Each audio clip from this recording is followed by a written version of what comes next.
ভূতের গল্প শুনতে পাশে থাকা সাবস্ক্রাইব বাটনে ক্লিক করে পাশে থাকুন। এক গ্রামের প্রান্তে একটি পুরনো বটগাছ ছিল, যা স্থানীয়দের কাছে ভূতুড়ে স্থান হিসেবে পরিচিত ছিল। গ্রামের বয়োজ্যেষ্ঠরা বলতেন, এক রাতে এক যুবক নামক রাহুল তার বন্ধুদের সঙ্গে সেই বটগাছের নিচে গিয়ে রাত কাটানোর সিদ্ধান্ত নেয়। তারা মজা করতে করতে গভীর রাত পর্যন্ত সেখানে বসে থাকে।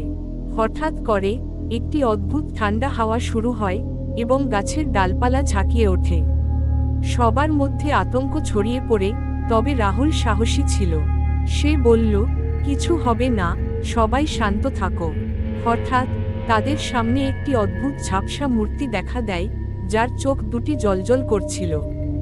রাহুল প্রথমে ভেবেছিল এটা তার কল্পনা, কিন্তু যখন সে স্পষ্টভাবে দেখতে পেল, তখন সে প্রচণ্ড ভয় পেয়ে গেল।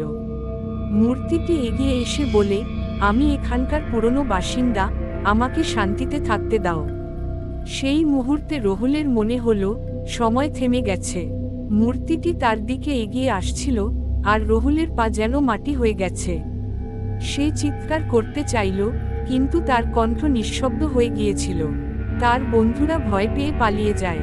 পরের দিন গ্রামবাসীরা জানতে পারে, রাহুল আর তার বন্ধুরা আর ওই গাছের কাছে ফিরে আসেনি। শুধু রাহুলের চিঠি পাওয়া যায়, যেখানে লেখা ছিল, ভয় পেও না, আমি শান্ত আছি, কিন্তু কেউ যেন এখানে আসার সাহস না করে।